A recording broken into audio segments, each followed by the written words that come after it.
तो पिछले पाठ में आपने प्राक्कडारात् समासः, सह सुपा और सुपो धातु प्रातिपदिकयोः और एवेन समासो विभक्त्य लोपश्च, इतने नियम आपने पढ़ लिए थे। तो चलिए कुछ उत्तर दे दीजिए। समास का अधिकार किस सूत्र तक चलता है? प्राक्कडारात् समासः। बढ़िया। पर्यभूषयत और अनुव्यचलत, यहाँ समास किसका किसके साथ हो रहा है? सुबंत का तिङंत के साथ। सुबंत का तिङंत समास विधान करने वाला सूत्र यहाँ कौन है? सही सही बताओ। सहसुपा के योग विभाग द्वारा, जिसमें केवल सह सूत्र से समास होगा, ऐसा पूरा उत्तर देना है। चलिए अब बताइए, भूतपूर्व में किस से समास हुआ? सुपा सूत्र के द्वारा। ठीक है, वहां पर एक सुबंत का दूसरे सुबंत के साथ में समास हुआ। भूतपूर्व का लौकिक विग्रह वाक्य क्या है? पूर्वम भूतः। यहां पर भूत शब्द का पूर्व में प्रयोग किस नियम के द्वारा हुआ? भूतपूर्वे चरट, इस निर्देश के कारण, क्योंकि पाणिनि जी ने ऐसा सूत्र में प्रयोग किया है, इस आधार पर हम भूत शब्द का पूर्व में प्रयोग करते हैं। जी मु तस्येव, यहाँ पर समास करने वाला और विभक्ति का अलुक करने वाला, माने विभक्ति लुक नहीं होती है, ऐसा कौन नियम है? बहुत बढ़िया। तो ये नियम याद रखने हैं आपको। अब इसके बाद आरंभ होता है अव्ययी भावः। इससे पहले जो समास विधान सहसुपा के द्वारा जो किया गया है, उस समास की कोई संज्ञा नहीं है, इसलिए वरदराजाचार्य जी ने तो उसे केवल समास प्रकरण में डाला।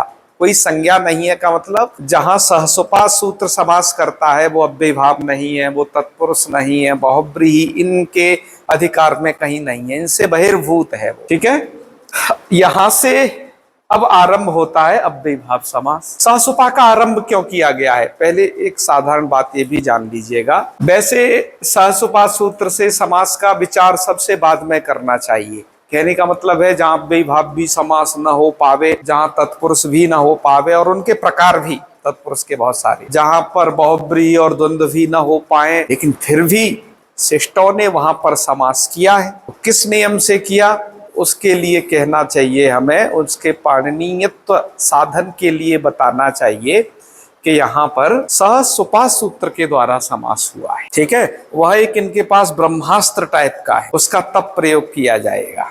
अभी तो आप वाक्यों में समास को झटिति पहचान नहीं पाओगे कि यहाँ क्या समास है। इसको थोड़ा पढ़ो, आगे बढ़ो, हम आपको कुछ ट्रिक ऐसी भी बताएंगे जहां आप वाक्य में समास को झट से पहचान लिया करोगे। ठीक है, हाँ।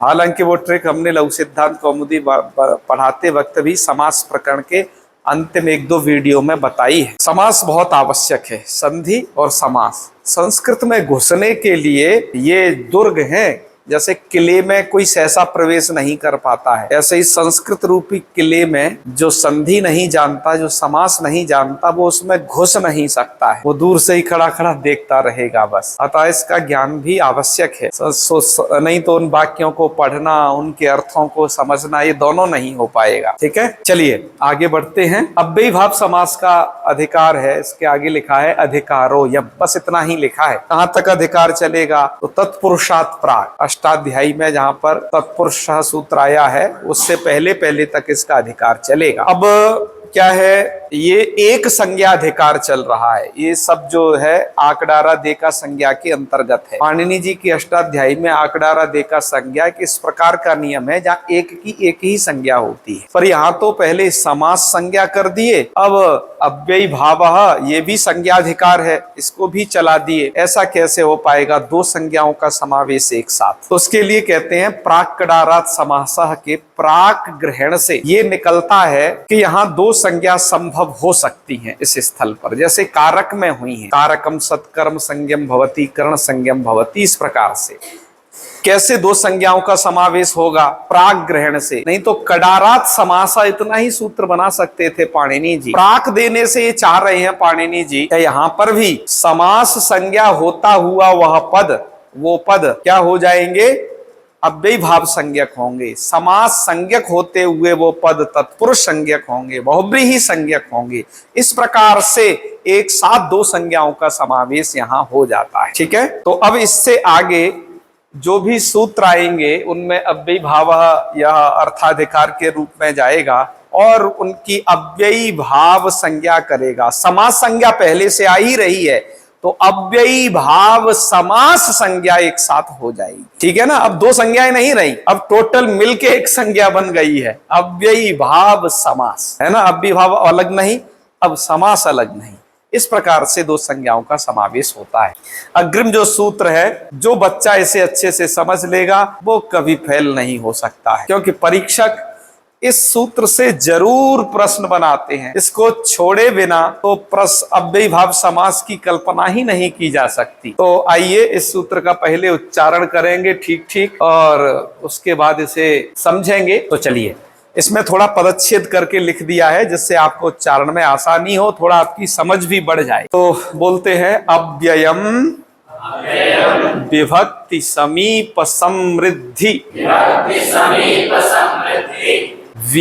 ये व या उसके नीचे री है, तो इसको बोलेंगे व्यर्थी। आपके में तो संधि करके लिखा हुआ है, हमें से अलग खोल के व्यर्थी अर्थाभाव, या उस मिला के करना होगा तो व्यर्थ्यर्थाभाव अत्यय, यहां पर भी संधि है, अत्यया संप्रति शब्द प्रादुर्भाव पश्चात यथा, यहां पर भी आपके मिलके लिखा है यथानुपूर्व्य यौगपद्य सादृश्य संपत्ति साकल्यांत वचनेषु। इस सूत्र में मात्र दो पद हैं। अव्ययम यह प्रथमा विभक्ति है, अव्यय विभक्ति समीप समृद्धि, ये सब आकर के साकल्यांत वचनेषु यहाँ तक सप्तम्यंत पद है। सूत्र में दो पद है। इस सूत्र में ऊपर से समर्थ पद विधि ये परिभाषा सूत्र उपस्थित होता है। समासः का अधिकार, अव्ययी भावः का अधिकार। ठीक है, तो सूत्र का अर्थ यह बनता है अव्ययम, जो अव्यय है वह उसका समर्थ सुबंत के साथ में समास होता है। ठीक है ना, सहसुपा भी आ रहा है, तो अव्यय का समर्थ सुबंत के साथ में समास होगा। देखो फिर से ध्यान दीजिए, कहना क्या चाह रहे हैं। वन साइड तो कोई अव्यय होगा, अव्यय आप जानते ही हो, अव्यय प्रकरण में वो सब दे रखे। एक साइड कोई अव्यय होगा और दूसरी साइड कोई समर्थ सुबंत होगा, तो उनका समास हो जाएगा। पर ये समास को थोड़ा अर्थ में बांधा गया कि ये जो अर्थ हैं विभक्ति समीप समृद्धि व्यर्थी इत्यादि, ये 16 अर्थों में ही समास हो। कहने का मतलब है अव्यय का जो समर्थ सुबंत के साथ समास करना है वो इन 16 अर्थों में ही हो। आप गिन लेना, विभक्ति समीप समृद्धि और साकल्यांत वचनेषु तक ये जो है 16 अर्थ हैं। तो इन 16 अर्थों में समास विधान किया गया है। अब सिद्धांत कौमुदीकार ने देखा कि इस 16 अर्थों के अलावा भी समास होता है, तो अब क्या किया जाए, और अव्ययी भाव समास ही होता है। देखो लघु सिद्धांत कौमुदी और सिद्धांत कौमुदी के प्रणयन में थोड़ा अंतर है। लघु सिद्धांत कौमुदीकार ने तो क्या किया है कि अव्ययम का समर्थ सुबंत के साथ उदाहरण देना अधिहरी शुरू से ही आरंभ कर दिया, माने के विभक्ति अर्थ का उदाहरण उन्होंने दिया प्रारंभ से। लेकिन भट्टोजी दीक्षित जी ने क्या किया, भट्टोजी दीक्षित जी ने ऐसे प्रयोगों का पहले चिंतन किया कि जहां पर अव्यय का समर्थ सुबंत के साथ तो समास हो रहा है, पर ये 16 अर्थों में से वहां कोई अर्थ नहीं है, फिर भी अव्ययी भाव समास हो रहा है। इसलिए भट्टोजी दीक्षित जी ने उस तरीके को सुलझाया कि ऐसा कैसे हो सकता है कि 16 अर्थों में से कोई अर्थ है नहीं, तब भी अव्यय का समर्थ सुबंत के साथ समास हो रहा है। तो उसके लिए वो भाष्योक्त मार्ग पर चले और उन्होंने कहा अव्ययम, उन्होंने लिखा अव्ययम इति योगो विभज्यते। इस सूत्र का योग विभाग कर दिया जाएगा। इस सूत्र में दो पद हैं, तो अव्ययम इति योगो विभज्यते, अव्ययम को एक सूत्र बना लो। दूसरा सूत्र बन जाएगा विभक्ति समीप समृद्धि, ये सब मिलाकर के इतना बड़ा। एक में से दो सूत्र हमने सहसुपा में भी बनाए हैं, वो रीति योग विभाग कहलाती है। आपको पता ही है, योग माने सूत्र, उसका विभाग, और विभाग इसलिए किया जाता है इष्ट सिद्धि के लिए। इष्ट सिद्धि क्या करनी है कि 16 अर्थों से भी अधिक अर्थों में समास देखा गया, किसका?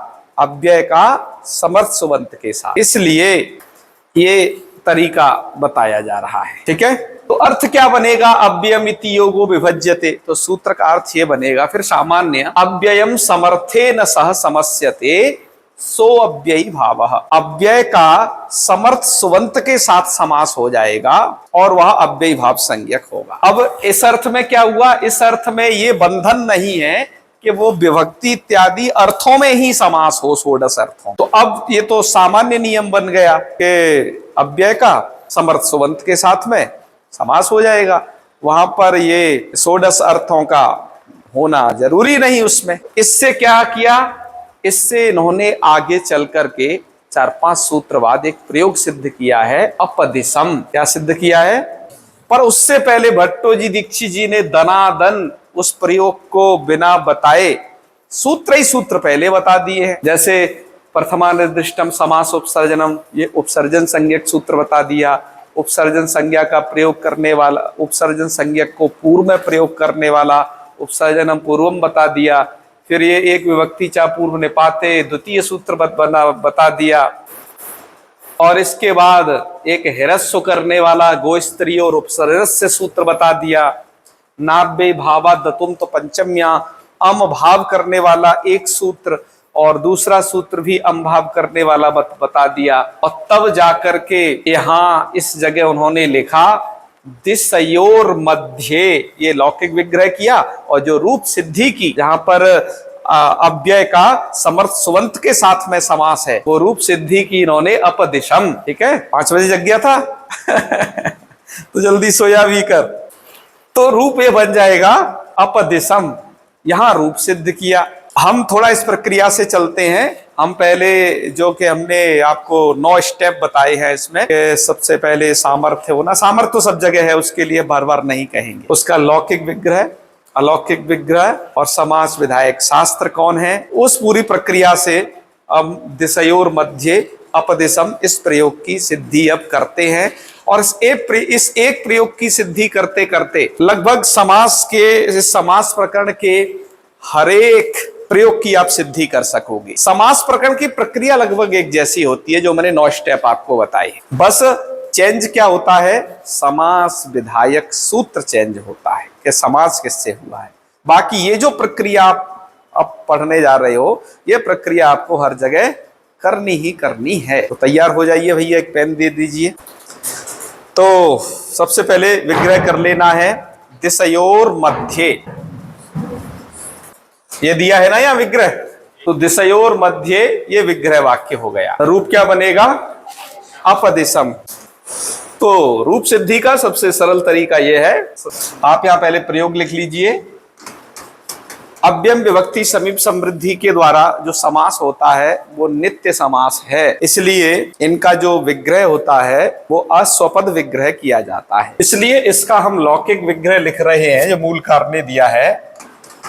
दिशयोर मध्य माने वो र विसर्ग को र हो जाता है, वो कहना ये चाहते हैं दिशयोः मध्य, इस अर्थ को वो कहना चाहते। तो अलौकिक विग्रह इसका लिख लीजिए, दिशा ओस मध्य अर्थ को कहने के लिए देखो दिशयो का दिशा ओस है। अलौकिक विग्रह करने का मैं तरीका बता चुका हूं कि जो विभक्ति इधर दिख रही हैं उसको बस खोल के अस्थि पंजर लिख लो, उसकी मूल अवस्था। मध्य अर्थ में है यहाँ पर अप, ये अव्यय। ठीक है, समास कर देंगे हम। अव्ययम विभक्ति जो सूत्र है उसके योग विभाग किए हुए अव्ययम से समास कर देंगे। समास कर दिया, समास का मतलब इसका नाम समास हो गया। समर्थ सुबंत है दिशओस और अप है कौन? अव्यय। तो अव्यय का समर्थ सुबंत के साथ में क्या हो जाता है? सागर जी बात समझ रहे हैं ना? अव्यय अप है। अप कैसे अव्यय है? देखो, जो ये जो उपसर्ग जिन्हें तुम कहते हो ना प्रादि, इन सब का पाठ अव्यय प्रकरण में आया हुआ है, आप देख लीजिएगा। ठीक है, ये सब निपात संज्ञक हैं, स्वरादि निपात अव्यय उधर चादी आदि में बहुत सारे अव्यय पढ़े गए हैं, ये भी है उधर ही। तो ये अव्यय है, ठीक है, अव्यय को पहचानना भी सरल है। तो दिशा, ओस और अप समास कर दिया। समास के बाद हम क्या करते हैं, जिसका समास हो जाता है उसका क्या होता है, जितने का समास होता है, माने समास हुआ इतने का। दिशा ओस ये समर्थ सुबंत का इस अव्यय के साथ में समास कर दिया। समास विधायक सूत्र कौन है, अव्ययम, ठीक है। समासत्वात् प्रातिपदिक संज्ञा कर दी, ये समास हुआ। समास के बाद की जाती है प्रातिपदिक संज्ञा।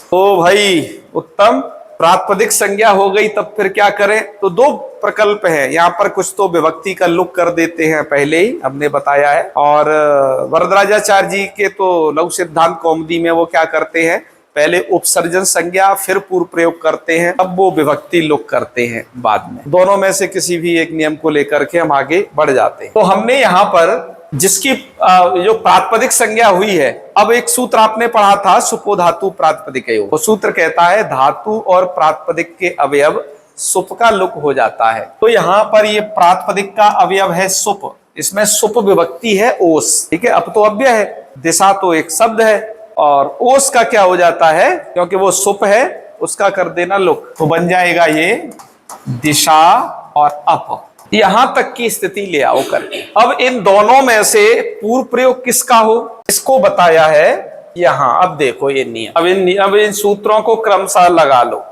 ये है सुपो धातु प्रातिपदिक, जो विभक्ति का लुक कर देता है, जिसका समास हो जाएगा। समासत्वात् जहां प्रातिपदिक संज्ञा होती है तो उन विभक्ति, उसकी अपनी जो विभक्तियां होती हैं वो लुक हो जाती हैं। विभक्ति लुक के बाद केवल शब्द बचते हैं, जैसे हमारा दिशा बचा है और अप बचा है, कोई सुप विभक्ति बीच में अब नहीं है। उसके बाद अब इस सूत्र को ध्यान रखिए, प्रथमा निर्दिष्टम समास उपसर्जनम, ये सूत्र उपसर्जन संज्ञा करता है। कौन सी संज्ञा, उपसर्जन एक शब्द आप पहले भी सुनते आ रहे हो, जिसका अर्थ होता है अप्रधान, और एक है ये उपसर्जन संज्ञा, इसको कहते हैं शास्त्रीय उपसर्जन। शास्त्रीय उपसर्जन माने सूत्र के द्वारा जहां पर ये संज्ञा बताई जा रही है। यहां पर उपसर्जन एक संज्ञा है, उसका अर्थ अप्रधान नहीं, ठीक है। ये उपसर्जन संज्ञा किसकी होती है, उसके लिए सूत्रार्थ दिया। मूल में जो समास पद है ना, ये समासे है, यहाँ पर संधि हो गई है, तो जिसके कारण वो समास उपसर्जनम हो गया है। जैसे हरे इह हर इह हो जाता है, वैसी संधि है ये। तब यहाँ पर समासे पद का अर्थ है समास शास्त्रे।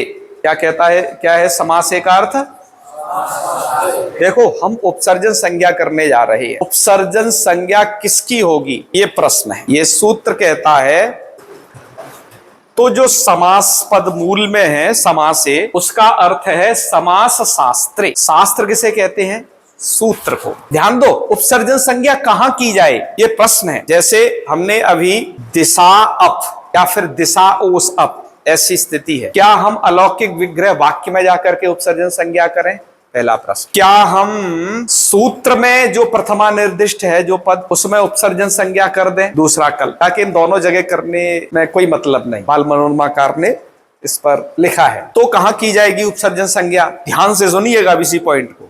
समास विधायक शास्त्रे, समास विधायक सूत्र, जैसे दिशा अप, यहां दिशा ओस अप, यहां समास कौन किया, अव्ययम। तो समास विधायक शास्त्र में जो प्रथमा निर्दिष्टम होगा, जो प्रथमा विभक्ति से निर्दिष्ट होगा, तो प्रथमा विभक्ति से निर्दिष्ट कौन है, यहां पर अव्ययम, यही, क्योंकि इसमें तो एक ही पद वाले से समास हो रहा है। दोनों को मिला करके भी देखो तो दूसरे में सप्तमी है ना, विभक्ति समीप समृद्धि और साकल्याण तो वचनेषु, उसमें सप्तमी है।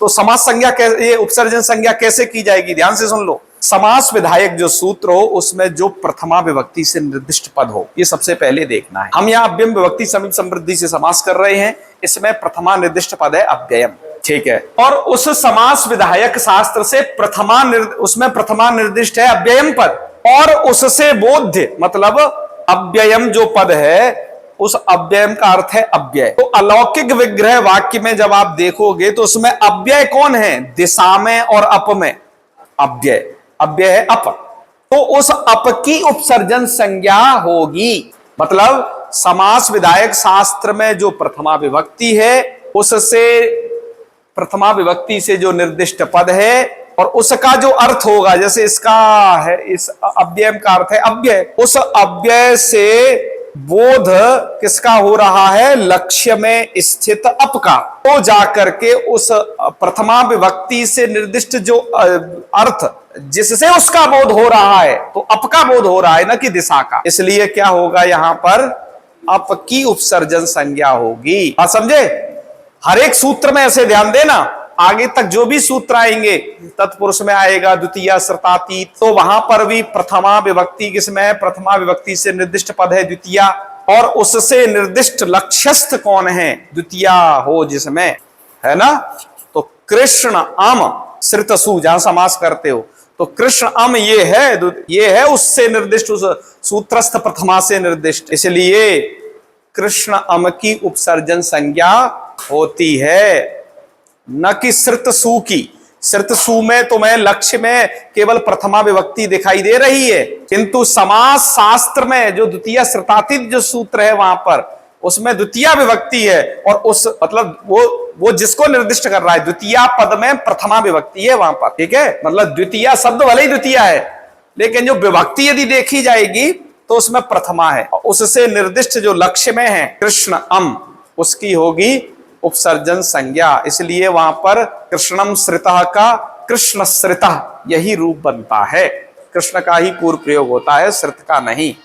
इन सब बातों को अभी मैं आपसे सामान्य न बता दिया हूं, और जहां जहां पर हम समास करेंगे उस जगह पर मैं आपको लगभग बताता रहूंगा। प्रथमा विभक्ति समास विधायक शास्त्र में प्रथमा विभक्ति से निर्दिष्ट कौन है, और उससे जिसका बोध हो रहा है लक्ष्य में ऐसा पद कौन है, उसकी उपसर्जन संज्ञा होगी, ठीक है। और जिसकी उपसर्जन संज्ञा हो जाएगी उसका फल क्या है? पूर्व प्रयोग अभी आने वाला है। तो फिर से बताओ मुझे, दिशा, ओस और अप, यही तो स्थिति है। दिशा ओस ये इसके साथ जुड़ा हुआ है, अप अलग है। यहां पर समास विधायक शास्त्र कौन है? अव्ययम, ठीक है। समास विधायक इस सूत्र में मतलब अव्ययम में प्रथमा विभक्ति से निर्दिष्ट पद कौन है? अव्ययम। नहीं, पहले सूत्र में बताओ प्रथमा विभक्ति किसमें है, अब क्या कहोगे? अव्ययम में है। और वह जो अव्ययम जो प्रथमा विभक्ति है उससे लक्ष्य में निर्दिष्ट कौन है, मतलब वो लक्ष्य में किसका बोध करा रहा है, माने अव्यय कौन है लक्ष्य में? अप अव्यय है। इसलिए बच्चा प्रथमा निर्दिष्टम समास उपसर्जनम इति सूत्रेण अप इत्यस्य उपसर्जन संज्ञायाम, अप की उपसर्जन संज्ञा हो जाएगी।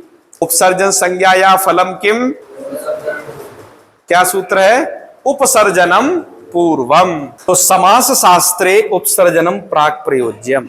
इस उपसर्जन संज्ञा का फल यह है कि समास शास्त्रे मतलब समास में, इस समास प्रकरण में जो उपसर्जन संज्ञक होता है उसका पूर्व में प्रयोग कर देना चाहिए। तो हम दिशा शब्द को बाद में ले जाएंगे, अप को पहले ले आएंगे, तो हो जाएगी स्थिति अप दिशा, ठीक है। यहां तक कर लें।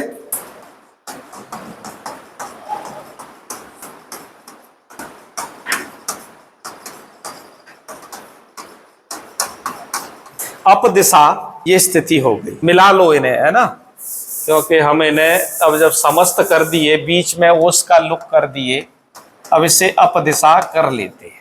इतनी स्थिति करने के बाद अब अग्रिम सूत्र लगाते हैं। यह उपसर्जन संज्ञा विधायक द्वितीय सूत्र है। एक विभक्ति चा पूर्व निपाते।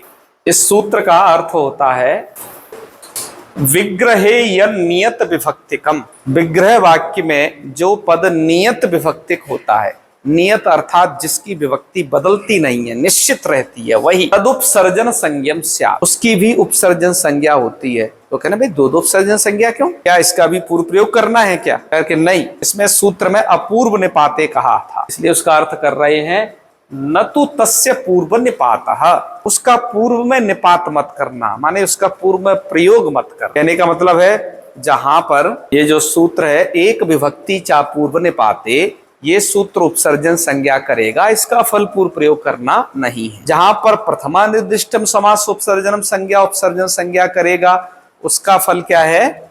पूर्व प्रयोग करना। ठीक है, इसकी कुछ बातें और समझते हैं। हम कैसे जानेंगे कि विग्रह वाक्य में ये पद नियत विभक्तिक है? क्योंकि हम तो विग्रह यहाँ पर एक ही प्रकार से किए हैं अभी, दिशयोर मध्य। ठीक है, कहा कि इसकी विग्रह और तरीकों से भी की जा सकती है, जैसे दिशयोः मध्येन, दिशयोः मध्यम, ऐसी भी विग्रह की जा सकती है। तो ऐसी विग्रह करने पर दिशयोर मध्य, दिशयोः मध्येन, दिशयोः मध्यम, इसमें कौन से पद की विभक्ति नियत है? नहीं सुना ध्यान से। जब हम कह रहे हैं दिशयोः मध्ये, दिशयोः मध्येन, दिशयोः मध्यम, किसकी विभक्ति बार बार चेंज हुई है ना? किसकी चेंज नहीं हुई? क्योंकि उसकी दिशा उद्देश्य हो रही है, इसलिए जो दिशा पद है वो विग्रह वाक्य में नियत विभक्तिक रहता है, वो बदलता नहीं। ठीक है, ऐसी आगे इसके और भी पढ़ोगे उदाहरण, जैसे कौसाम्ब्याः निष्क्रान्तः, कौसाम्ब्याः निष्क्रान्तेन है। यहां पर कौसाम्बी पद की विभक्ति नहीं बदल रही है, निष्क्रांत की बदल रही है। तो विग्रह वाक्य में जिस पद की विभक्ति बदले नहीं वो क्या कहलाएगा? नियत विभक्तिक। तो अब बताओ, दिशा में और अप में नियत विभक्तिक कौन है? तो उसकी क्या हो जाएगी? उपसर्जन संज्ञा हो जाएगी। कहा अप की जब उपसर्जन संज्ञा प्रथमा निर्दिष्टम समास उपसर्जनम से की थी तो उसका पूर्व में प्रयोग कर दिया। दिशा की उपसर्जन संज्ञा की तो इसका फल क्या है? फल बता रहे हैं, गोस्त्रियोर उपसर्जनस्य, ये सूत्र है इसका फल। सूत्र का अर्थ क्या है? उपसर्जनम। देखो उपसर्जन जो शब्द है ना, ये वाला उपसर्जन संज्ञा लेना जो अभी किए हैं, एक विभक्ति चार पूर्व निपाते। उपसर्जनम को दो के साथ जोड़ना, उपसर्जनम यो गो शब्द और उपसर्जनम स्त्री प्रत्यांतम च। उपसर्जन जहां गो शब्द होगा या उपसर्जन जहां पर स्त्री प्रत्यांत शब्द होगा। स्त्री प्रत्यांत शब्द अप और दिशा में कौन है ना?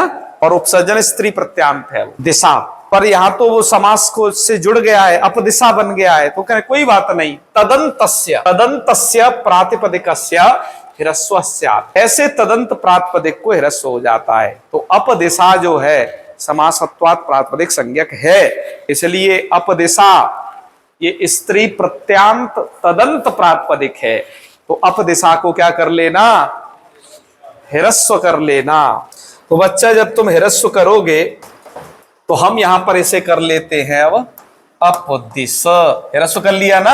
ये करने के बाद अब आगे बढ़ते हैं सूत्र की तरफ। मूल में एक पंक्ति दी है, अव्ययी भावश्च इति अव्ययत्वम, एक सूत्र है, अव्यय प्रकरण में पढ़ा गया है। ये सूत्र ये कहता है अव्ययी भाव समास के जो भी उदाहरण होते हैं वो सभी अव्यय संज्ञक होते हैं। अव्ययी भाव समास के सभी उदाहरण अव्यय संज्ञक हैं, तो इसलिए अपदिश ये भी क्या है? अव्यय संज्ञक हुआ ना। फिर आइए आगे बढ़ते हैं। अपदिश जो ये अव्यय संज्ञक है, ये उदाहरण, ये अदंत है। अपदिश शब्द अकार अंत में है ना उसके, इसलिए जो भी अदंत अव्ययी भाव होंगे तो उनको ये काम जरूर कर लेना। ये दो सूत्रों के द्वारा जो अब बताए जा रहे हैं। पहला है क्या? नाव्ययी भावा दतुम तो पंचम्याः, ये काम कर लेना। ये सूत्र दो काम करता है। अदंत अव्ययी भावात सुपो न लुक, अदंत अव्ययी भाव से परे सुप का लुक नहीं होता। पहले हमने अभी काम दरअसल सूत्र कह रहा है कर नहीं पाया है, उसे आगे की प्रक्रिया पहले बढ़ा लेते हैं, फिर यहां पर आते हैं थोड़ा, है ना। अब क्या हुआ था कि जब अपदिश ऐसा बन गया, इससे समासत्वाद जो प्रातिपदिक संज्ञा यहां पर स्थित है, जिसकी प्रातिपदिक संज्ञा होती है उसकी स्वादि उत्पत्ति भी होती है, तो हम इसे सु का स ले आए, सु का स ले आए। अब अभी हमने बताया कि जो अव्ययी भावस्य जो सूत्र है, अव्ययी भाव समास के जो भी उदाहरण है वो सब अव्यय संज्ञक होते हैं, तो ये अव्यय संज्ञक है। और जो अव्यय होते हैं उनसे पर एक सूत्र है अव्ययदाप सुपा। अव्ययदाप सुपा ये कह रहा है अव्यय से परे जो आप और सुप विभक्ति उनका क्या हो जाता है? लुक होता है, कोई विभक्ति बचती ही नहीं है। तो इस सु का यहाँ पर क्या हुआ? लुक प्राप्त हुआ, मतलब ये जाने वाला है। तभी नाव्ययी भावात तुम तो पंचम में आया दौड़ करके, उसने कहा अदंत अव्ययी भावात सुपो न लुक, अदंत अव्ययी भाव से परे सुप का लुक मत करिए आप। ठीक है, ध्यान दो, समास की प्रक्रिया हो चुकी है पूरी। अब आगे जब समास होने पर भी प्रातिपदिक संज्ञा होती है और प्रातिपदिक संज्ञा का फल विभक्ति का आना है, अब हम वो प्रक्रिया बता रहे हैं अजंत वाली जो प्रक्रिया होती है ना, शब्द सिद्धि, सु औ जस अम औ स से प्रत्यय लगा करके अब वो चल रहा है आगे। तो अदंतव्य भाव से परे सुप का लुक नहीं होता, पहला काम किया। और दूसरा, किंतु तस्य पंचमीं बिना अमादेशः, परंतु उसको पंचमी विभक्ति को छोड़ करके हर जगह जो भी अदंतव्य भाव होगा उसे अम कर दीजिएगा हर जगह। कहने का मतलब है, पंचमी विभक्ति होती है ngसी भ्याम, आधे बच्चे बोल रहे, बोल ही नहीं रहे, विभक्ति भूल गए। केवल इस पंचमी विभक्ति को छोड़ देना, बाकी हर विभक्ति में माने सु औ जस, वहां पर भी ये अमादेश कर देगा तो सु औ जस बदल जाएंगे अम में, और अम औठ सस अम में बदल जाएंगे, ताभ्याम विस भी अम में बदल जाएंगे, सभी विभक्तियां अम हो जाएंगी। ये केवल अम का साम्राज्य स्थापित हो जाएगा। केवल पंचमी विभक्ति में ही ngसी भ्याम भ्यस, बस अलग से विभक्तियां सुनाई देंगी। अब तक की स्थिति समझ गए जो सूत्र कह रहा है? तो ठीक है भाई, हम कर देते हैं। हमने अब कर दिया, ये सु के सा के स्थान पर एले भाई अम कर दिया, अम कर दिया तो अपदिश अम, और अमी पूर्व से पूर्व रूप करके ये दोनों आकार का रूप क्या बना लेना, अपदिशम। भैया सिद्ध तो हो गया। सुविभक्ति में क्या बनेगा, औ में क्या बनेगा, क्योंकि अम जब हर जगह हो रहा है तो अपदिशम बनेगा। और जस में अम औठ, सस में अपदिशम अपदिशम। देखो रूप चला रहे हैं हम, बड़े सरल रूप हैं। तृतीया विभक्ति में, तृतीया विभक्ति की थोड़ा कहानी में भी पृष्ठ बचा हुआ है। अगला सूत्र देखो क्या कहता है। इस अग्रिम सूत्र ने नियम निकाला, ये रहा, तृतीया सप्तम्योर बहुलम। तृतीया और सप्तमी में बहुलता से अम भाव होता है, माने तृतीया और सप्तमी में ये जो अम भाव है, सूत्र का अदंतव्य भावा तृतीया सप्तम्योर बहुलम अम भावा। बहुलम का मतलब क्या है, क्वचित विभाषा वाला अंश ले लेना। 4 प्रकार का बाहुलक है ना, उसमें से क्वचित विभाषा, कहीं पर एक काम विकल्प से हो जाएगा। तो तृतीया और सप्तमी विभक्ति में एक बार तो अम आप करना, एक बार मत करना, टाभ्याम व्यस को जिंदा बचा देना। ऐसे ही सप्तमी विभक्ति होती है नी ओ सुप, तो एक जगह तो अम भाव करना, दूसरी जगह मत करना। जब आप अम भाव नहीं करोगे तब रूप वहां पर राम शब्द की तरह चलेगा, केवल उसी स्थान पर। ठीक है, चल आगे करके देख लेते हैं। इसलिए जब तृतीया विभक्ति में गए तो एक बार तो अपदिशम बनाया, भूल को देख लो, फिर बनाया अपदिशेन। ठीक है, और तृतीया के एक वचन में ही नहीं, आगे भी जाओ, तृतीया का द्विवचन अपदिशाभ्याम अपदिशम अपदिशैः अपदिशम। तृतीया पूरी हो गई, चतुर्थी में बोल दो अपदिशम अपदिशम। पंचमी में पहुंचे, पंचमी में तो अम भाव बिल्कुल नहीं होगा, अपदिशात् अपदिशाभ्याम अपदिशेभ्य। अदंत शब्द के जैसे रूप चलते हैं राम के तरह, वैसे ही है। अब हम षष्ठी आ गए, षष्ठी में पहुंचे अपदिशम अपदिशम अपदिशम। सप्तमी पहुंचे, एक बार तो अपदिशम बना ही लेना, दूसरा बना लेना अपदिशे, फिर अपदिशम अपदिशयोः अपदिशम अपदिशेषु, ये इसके रूप चल जाएंगे। एक बात और मैंने छोड़ दी है ऊपर, उसको कह लेता हूं, फिर नीचे वाली बात को कहता हूं। दिशयोर मध्य अपदिशम तक की सिद्धि हो गई। मूलकार ने दिया है कि जी अपदिशम शब्द क्लीवाव्ययम तो अपदिशम। अपदिशम जो शब्द है वो क्लीव माने नपुंसक लिंग वाला और अव्यय होता है, हमारे कोशकार बता रहे हैं, इसलिए इसे हम सिद्ध किए हैं। ये अव्यय भाव समास वाला होने से अव्यय है और नपुंसक लिंग है। तो क्लीवाव्ययम तो अपदिशम, जिसका विग्रह होगा दिशयोर मध्य और विदिक स्त्रियाम। और जो विदिक शब्द है, जो ये भी दिशयोर मध्य अर्थ को कहता है, पर ये स्त्रियाम, ये विदिक शब्द तो स्त्रीलिंग होता है, वो नपुंसक लिंग नहीं है, ना ही उसमें कोई अव्ययी भाव समास है। ऐसे करके एक जानकारी दी आपको, तो इससे मतलब रखना है क्लीवाव्ययम तो अपदिशम। क्लीव अव्यय होता है अपदिश शब्द जो है, और दिशयोर मध्य उसका अर्थ होता है। ये भट्टो जी दीक्षित कह रहे हैं कि अपदिशम का दिशयोर मध्य में ऐसे ही नहीं दे रहे हैं, अमरकोश में लिखा है, उसको देख लीजिए एक बार। ठीक है, फिर आगे चल के कहा कि सूत्र में बहुल ग्रहण क्यों किया आपने, तृतीया सप्तमी और बहुलम, उसको बताया। सुमद्रम उन्मत्त गंगम इत्यादि सप्तम्याः नित्यम अम भावः। कहा कि बहुल ग्रहण में तो ये ब्रह्मास्त्र है ना व्याकरणों का, क्वचित प्रवृत्ति क्वचित प्रवृत्ति। तो बहुल ग्रहण से ये तृतीया सप्तमी और बहुलम कहीं तो विकल्प से प्रवृत्त हुआ जैसे अपदिशम के विषय में, और कहीं तो नित्य ही अम्भाव होगा, वहां पर वैकल्पिक रूप बनेंगे ही नहीं। जैसे कहा कि जैसे आगे चल के आप सुमद्रम उन्मत्त गंगम पढ़ोगे, वहां पर तृतीया और सप्तमी में आप वैकल्पिक अम्भाव नहीं करोगे बल्कि नित्य अम्भाव करके रूप बनाना, सुमद्रम सुमद्रम सुमद्रम उन्मत्त गंगम उन्मत्त गंगम उन्मत्त गंगम, वहां पर विकल्प व्यवस्था नहीं चलेगी, इसलिए यहां पर बहुल ग्रहण है। नहीं तो पाणिनि जी को यदि विकल्प ही हर जगह करना होता तो विभाषा शब्द डाल देते, लेकिन बहुल शब्द में बहुत पावर है पाणिनि जी की, है वो बहुत कुछ कर सकता है। तो बच्चा आज का पाठ यहां तक हुआ, और कल से अब हम पढ़ेंगे अव्ययम का समर्थ सुबंत के साथ में जो समास करेंगे, विभक्ति अर्थ में करेंगे, विभक्ति, समीप, समृद्धि, व्यर्धी, उन सभी अर्थों में अब धीरे धीरे उन 16 उदाहरणों को अब हम अग्रिम क्लास में देखेंगे।